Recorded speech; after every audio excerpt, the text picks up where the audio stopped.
Matangasanipun Allah tabaraka wa taala ingkang wonten ing kelenggahan ing sonten punika kula panjenengan sami tasih pinaringan kenikmatan saking asanipun Allah, kenikmatan kesehatan, kenikmatan iman, Islam, kesempatan sehingga kelenggahan ing sonten punika kula panjenengan sami tasih wonten ing tempat ingkang penuh keutamaan nggih punika di kota Nabi. Wonten ing Madinah mriki.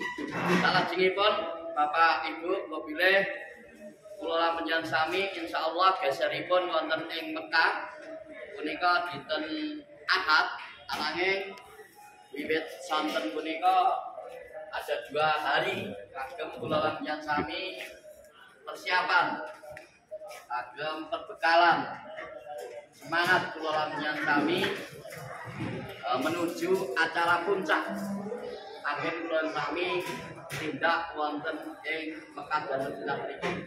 Punika acara puncak bulan sami tidak akan umroh. Kait punika kula saderengipun nanti dipun sampaikan Ustaz Ma'ruf pada mriki kula badhe nyampaikan menghimbau monggo kesehatan dijaga. Semangat nggih semangat ning aja dipolne. Najan bengi ra turu jam 1 semangat. Ngeten niku esuk ra gelem sarapan, awan megah turu. Akhire kesehatanipun apa? Ngedrop. Dan akhirnya nanti ketika pas kita melaksanakan umroh jeglek. Jangan sampai. Jadi semua memang takdir anaknya sami kerja ikhtiar jaga kesehatan. Nah, saya sih nggak awake dhewe kemampuan saya segini. Ngeten niku terus dipun jambak-jambak. Ingkang bismillah. Ingkang nomor kali itu kemawon Allah nyampaikan wiwit mangke ingkang kinten-kinten boten saged atau boten kuat umroh perlu bantuan roda. Roda teh kanca niku gak iso. Kenapa mboten saged? Karena sing sehat niku mungkin teng ngisor. Sing mboten kuat di roda ten lah roda ten dhuwur niku nggih mboten gratis. Bayar itu kita nggih apa niku cara sekitar 1.400.000 juga niku. Oke, monggo kita ingkang napa niku boten kuat wiwit sonten dengan tandang pemula atus kita siapkan sing rodo ora sekedar wong nyanggal. Gimana? Ya, ini batu-batu dalam kita carikan yang amanah dalam coba tugas tali bantu kita. Ngeten nggih, Bapak Ibu. Mungkin mereka sebagai pelaksana sesi pertama kagem bulan sami manasik kagem Ustaz Ma'ruf nanti hari ini menjelang nanti maghrib besok pemantapan lagi sekaligus besok karena kalau masih sore tak kurang Pak. Jadi 2 hari patus bulan sami betul-betul siap hari Ahad punika pun boten keraguan dalam keadaan bulan sami yakin semangat yang membara di atas ibu punika dalil di atas agami punika mungkin hati kula lan sami kekuatan tenaga bulan sami semakin bertambah. Kata Allah saat ini pun dengan Ustaz Ma'ruf waktu dan tempat kami silakan. Bismillahirrahmanirrahim. Assalamualaikum warahmatullahi wabarakatuh. Waalaikumsalam warahmatullahi wabarakatuh. Alhamdulillahi ala ihsani wa syukru lahu ala taufiqihi wa imtinani wa asyhadu an la ilaha illallah wahdahu la syarika lahu wa ta'ziman li sya'ni wa asyhadu anna Muhammadan 'abduhu wa rasuluhu da'i ila ridwani sallallahu alaihi wa ala alihi wa sahbihi wa ikhwani ma'asyiral muslimin wal muslimat jamaah sahara mulia rahimahumullah. Semoga Allah Subhanahu wa taala senantiasa rahmat kita semuanya. Amin. Alhamdulillah. Segala puji dan syukur kita haturkan kepada Allah Subhanahu wa taala atas segala karunia serta nikmat-nikmat Allah Subhanahu wa taala yang tidak terhingga. Baik itu kenikmatan-kenikmatan yang dapat kita rasakan yang nampak secara lahiriah ataupun kenikmatan-kenikmatan batiniah. Semuanya itu mengharuskan kita semuanya untuk senantiasa bersyukur kepada Allah Subhanahu wa taala, sehingga Allah Subhanahu wa taala semakin melanggengkan, bahkan janji Allah Subhanahu wa taala akan menambah nikmat ketika kita bersyukur kepada Allah Subhanahu wa taala. Amin. Wa idz ta'azzana rabbukum la in syakartum la azidannakum wa la in kafartum inna 'adzabi lasyadid. Allah. Ingatlah ketika Allah mengumandangkan jika kalian bersyukur kepada Allah Subhanahu wa taala pasti Allah Subhanahu wa taala akan tambahkan. Sebaliknya jika kalian kufur, ingkar akan nikmat Allah Subhanahu wa taala, sesungguhnya siksa Allah sangat pedih. Salawat dan salam senantiasa kita puji sanjungkan kepada junjungan kita Nabi besar Muhammad sallallahu alaihi wa ala alihi wasallam.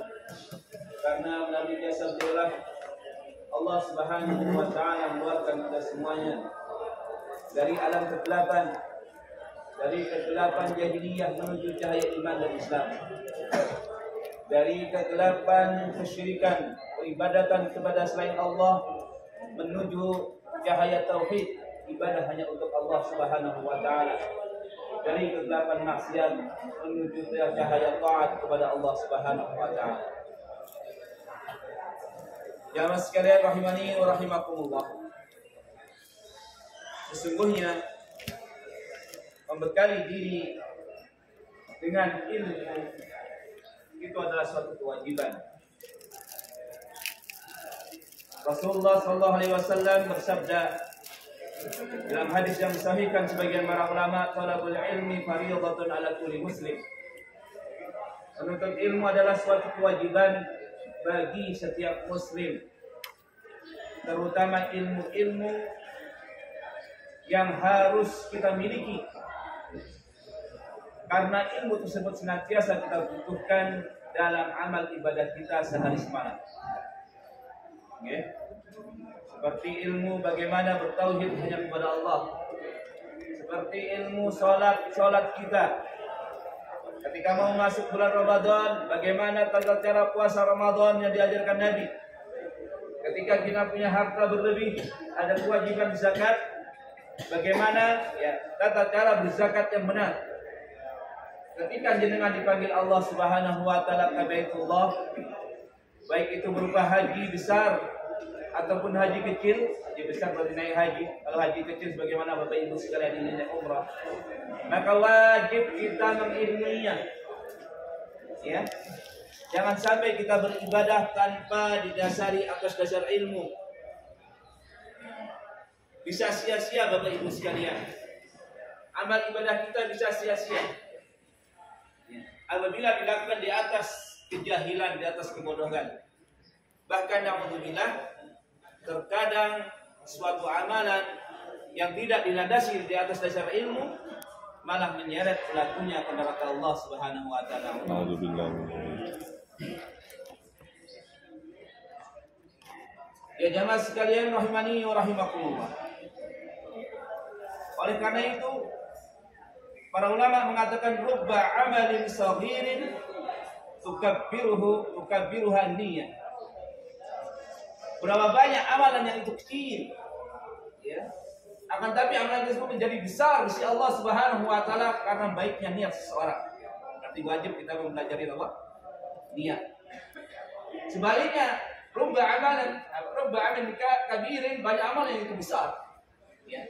Ya, pahalanya besar si Allah Subhanahu wa taala, tusawwiruha niyyah, menjadi kecil karena salah dalam berniat.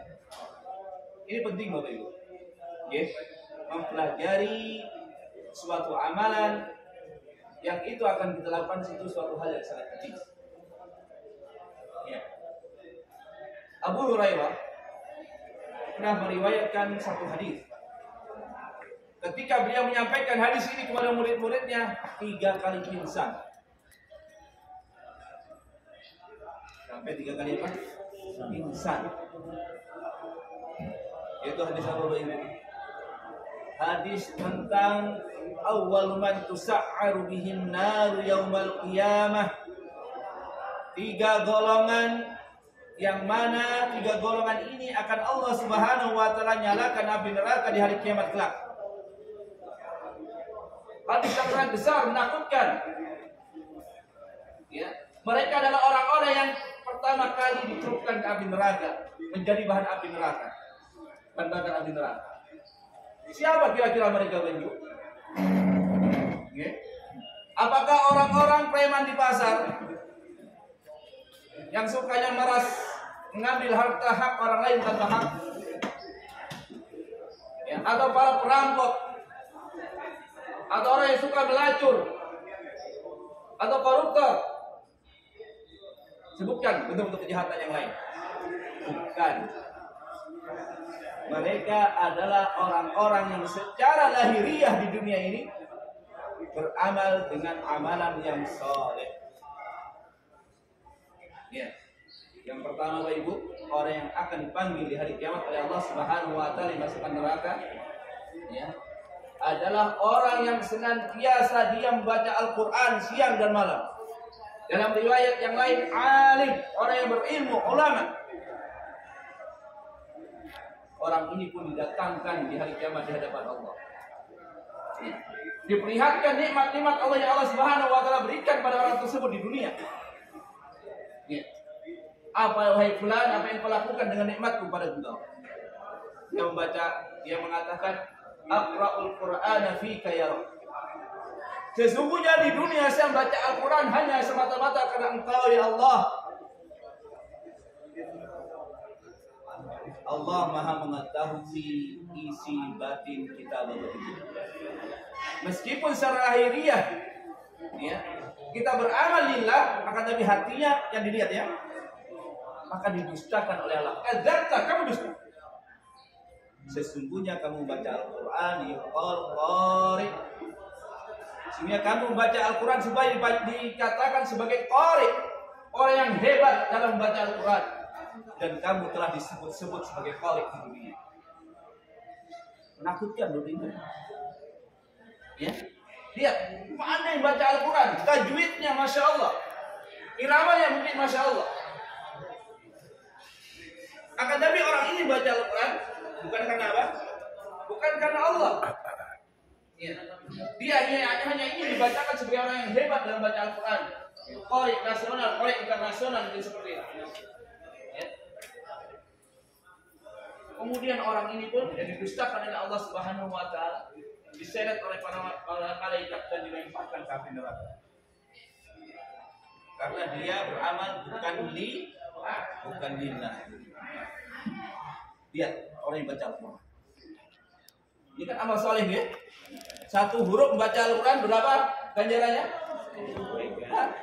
10. Ya, alif lam mim itu bukan 1 huruf, tapi 3 huruf kata Nabi. 1 huruf 10. Siang nama baca Al-Quran tapi ya salah niatnya dia. Orang yang kedua Bapak Ibu, orang mujahid yang selalu berjihad di jalan Allah. Ya. Yang selalu mengangkat senjata di medan perang. Jihad itu pahalanya besar Bapak Ibu. Orang yang mati di medan jihad, ya, orang yang mati di medan jihad bisa memberikan syafaat kepada ahli keluarganya 70 orang. Ya. Dan tidak ada orang yang berangan-angan ketika dia mati, ya, ingin kembali ke dunia supaya hidup lagi di dunia untuk dibunuh di medan jihad kalau orang yang berjihad. Ya. Tidak ada satupun amalan, ya, orang berangan-angan sudah mati, ya. Orang mujahid kalau dia mati, dia berangan-angan supaya kembali ke dunia, supaya ditusuk tombak pedang dia mati dalam keadaan jihad lagi. Orang yang mujahid nanti di hari kiamat dibangkitkan berdarah-darah, tapi darahnya seharum misik, minyak yang paling wangi. Subhanallah. Banyak keutamaan. Akan tapi orang ini Bapak Ibu berjihad, ya, sekali lagi bukan karena Allah juga. Ya, supaya dia dikatakan sebagai syuja, orang yang berani, sebagai pahlawan. Iya, orang ini pun ditarik dilemparkan ke neraka. Yang ketiga Bapak Ibu, orang yang senantiasa bersedekah. Orang yang senantiasa bersedekah. Tidak ada jalan-jalan kebaikan kecuali dia salurkan hartanya di jalan tersebut.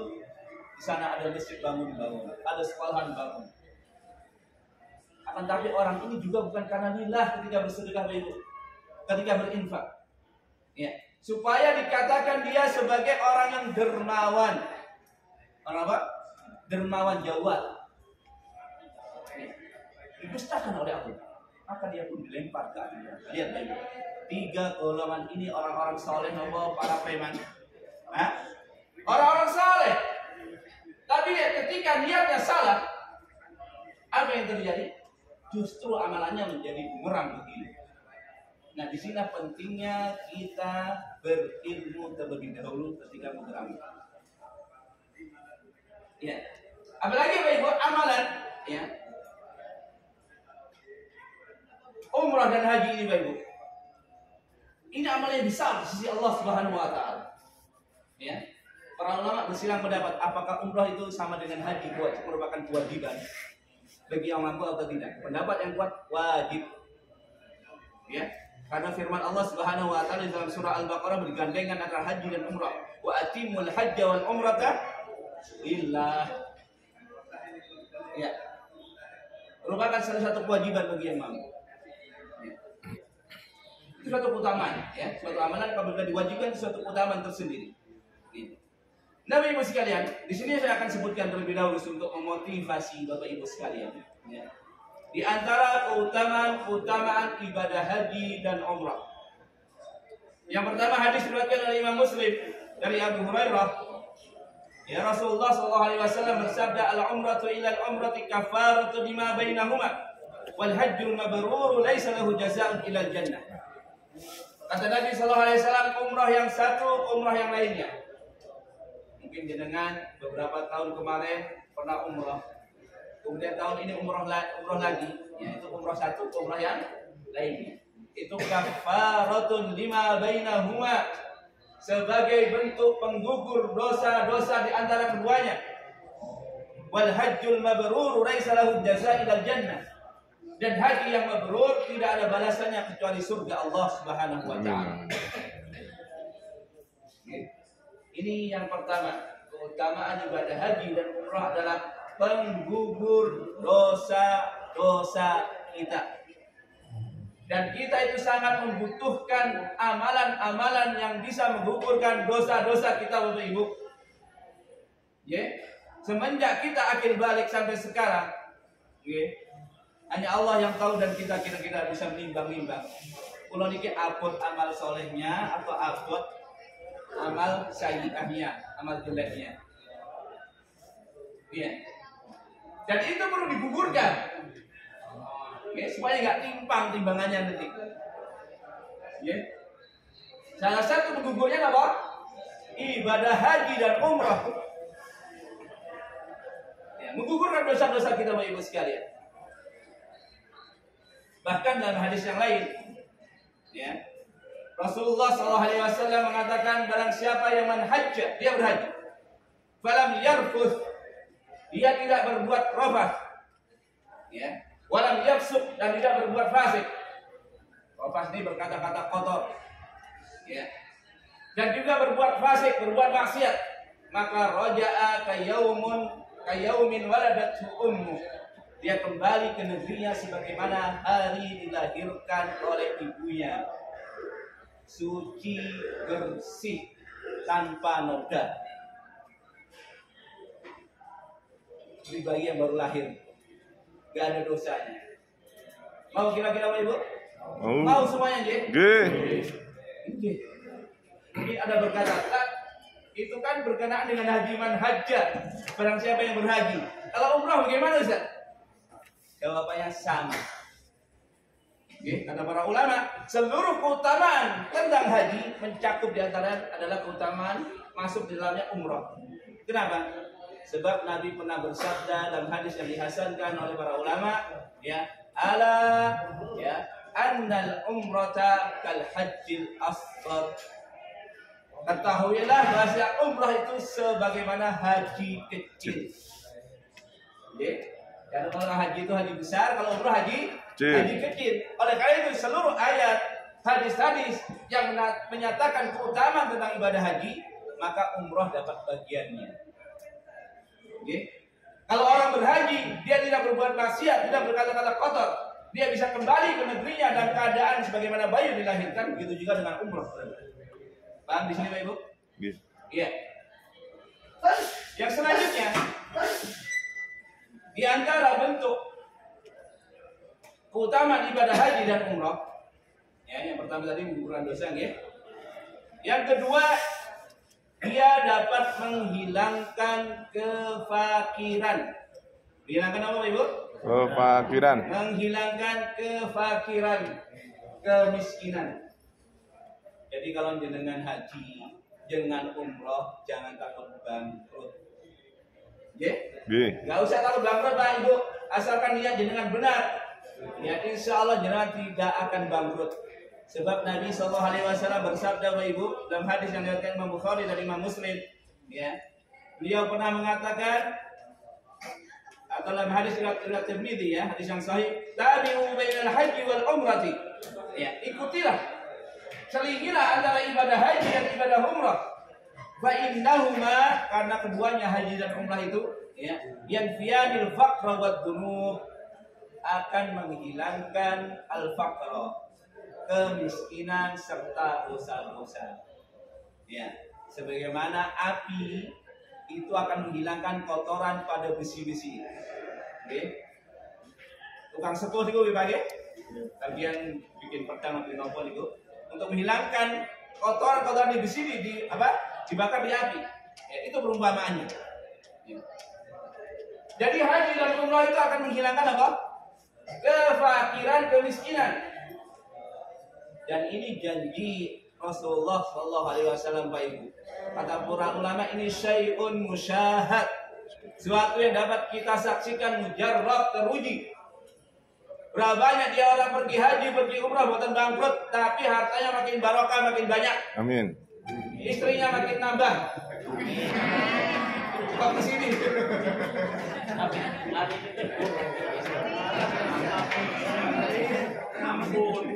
Ini contoh, Pak.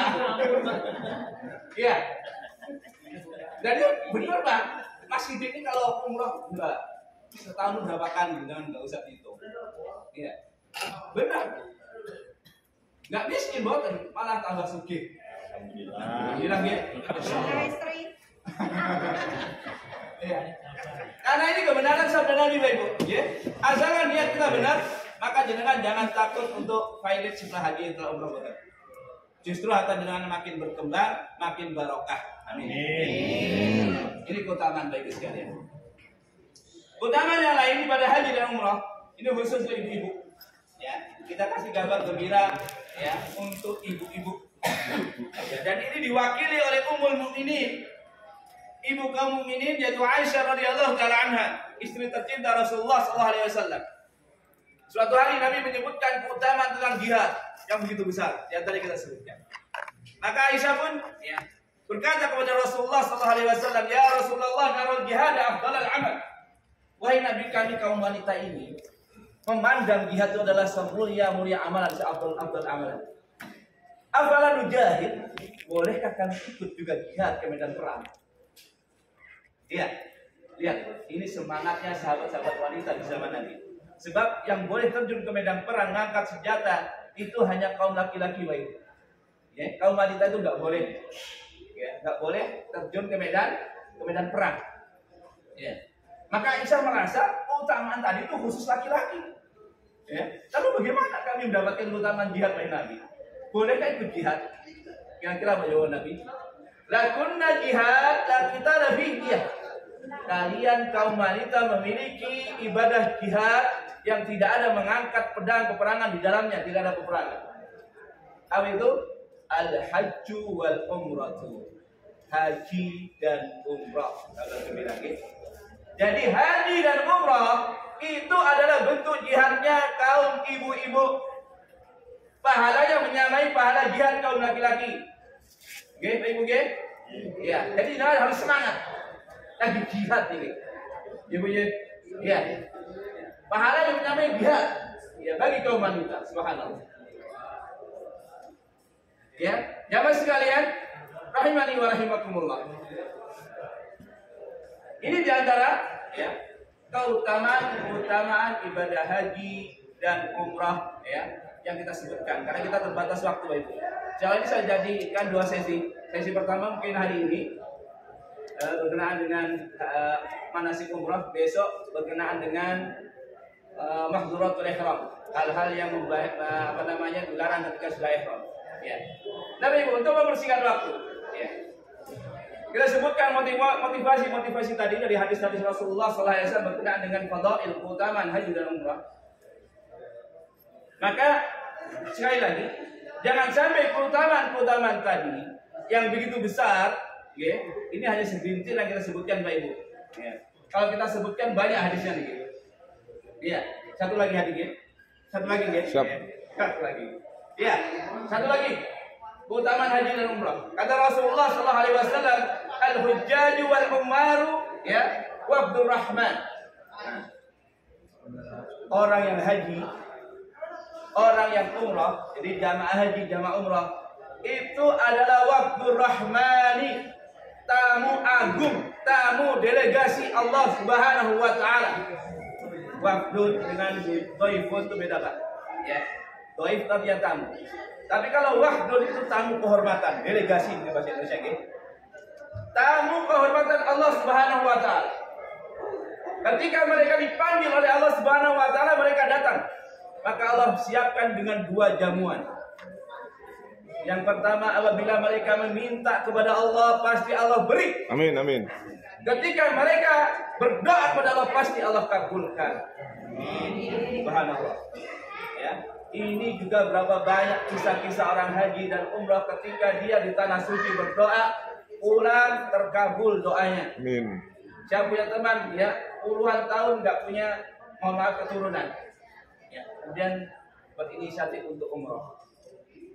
Gak lama pulang, alhamdulillah positif hamil. Dia janji Allah Subhanahu wa taala. Sebab jenengan adalah tamu-tamu agung Allah, tamu-tamu delegasi Allah Subhanahu wa taala. Ketika meminta pasti dikasih. Ketika berdoa pasti dikabulkan Allah Subhanahu wa taala. Dari kisah Rasulullah SAW. Ya. Banyak Pak Ibu keutamaan haji dan umrah ini. Maka jangan sampai keutamaan yang besar ini menjadi tidak bernilai di sisi Allah karena minimnya atau tidak adanya ilmu kita. Jelas Pak Ibu? Iya. Nah Pak Ibu sekalian. Jadi Pak Ibu, secara global ini, ketika kita akan beramal, perhatikan dua hal. Ya, dua hal inilah yang disebutkan oleh para ulama sebagai syarat diterimanya amal ibadah. Apa? Syarat diterimanya amal ibadah. Sebab kita beribadah nggak sesuai dengan selera kita, buatan Mbak. Ya. Kita beribadah itu harus sesuai dengan ya ketentuan.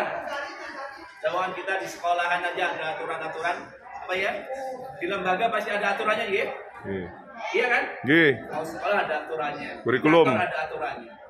Ya, apalagi dalam agama. Ya, ketika kita beramal ada aturannya. Ya, jadi syarat diterima suatu amalan itu ada dua Pak Ibu. Jangan pegang aja ini. Amalan apapun itu. Yang pertama, amalan tersebut harus ikhlas lillahi ta'ala. Kenapa? Ikhlas lillahi ta'ala. Yang kedua, amalan tersebut harus sesuai dengan tuntunan dari Rasulullah Sallallahu Alaihi Wasallam. Ini dua kita pegang erat-erat. Ya. Ketika kita mau beramal, perhatikan dua hal ini. Sebab seorang Muslim itu orang yang ilmiah. Ya, kita diajarkan untuk ilmiah. Surat yang pertama kali turun kepada Nabi surat apa? Bacalah Iqra. Ya. Ini isyarat supaya kita itu membaca, belajar, kata. Ya. Jadi umat Islam itu umat yang ilmiah. Ketika beramal pun harus ilmiah, harus ada dasarnya. Ya. Jadi yang pertama, amalan akan diterima oleh Allah, amal soleh itu apabila Ikhlas karena Allah. Apa Bapak Ibu? Ikhlas. Ikhlas. Saya mau tanya, ikhlas itu apa? Hah? Lillah. Lillah. Sudah bahasa Indonesia, Ye? Ye. Sudah bahasa Indonesia, sudah jadi bahasa Indonesia. Karena bahasa Indonesia itu banyak bahasa serapan. Ya, ikhlas itu adalah bahasa Arab. Dari kata khalis. Khalis artinya murni. Jadi orang yang ikhlas benar-benar murni niatnya karena Allah. Bukan karena tetangga boten, bukan karena teman boten, bukan karena istri, bukan anak boten. Tapi bahwa murni semata-mata karena Allah. Itu ikhlas. Ya. Sebab Allah Subhanahu wa taala berfirman, "Wa ma umiru illa liya'budullaha mukhlishina lahuddin." Dan tidak diperintahkan manusia itu kecuali mereka mengikhlaskan, memurnikan agama ini hanya lillahi ta'ala. Ya, jadi kita diperintahkan beribadah itu apa? Ikhlas hanya untuk Allah Subhanahu wa taala. Dalam hadis qudsi diriwayatkan oleh Imam Muslim dari sahabat Hurairah, dari sahabat Abu Hurairah, ya. Beliau meriwayatkan dari Rasulullah sallallahu alaihi wasallam, Nabi meriwayatkan dari Allah Subhanahu wa taala, Allah berfirman, ya, ana aghna syuraka anisyirki. Aku adalah zat yang sangat tidak butuh kepada syirikat. Man amila amalan asyraka ma'iya fihi taraktuhu wa syirka. Barang siapa yang dia beramal suatu amalan yang aku disekutukan dalam amalan tersebut, aku tinggalkan. Lihat, Allah nggak butuh amalan yang tercampur di dalamnya sedikit aja kesyirikan. Ya, ada sekutu dan juga diterima oleh Allah. Dan yang namanya ikhlas Bapak Ibu, ya, ini sangat mudah kita ucapkan. Ya, akan tetapi ya, aplikasinya, implementasinya sangat berat. Ya, Majid. Iya, Pak ya? Iya. Sufyan Ats-Tsauri, ya, ulama besar, pernah mengatakan ma'allatu ala nafsi asyadda min niyati. Tidak pernah aku mengobati satu penyakit pun dalam diriku kecuali daripada niat saya. Fa innahu yataqallabu, karena niat itu dalam hati yang selalu berubah-ubah. Ini ulama, Pak, ulama besar. Kita ulama aja bukan. Ya.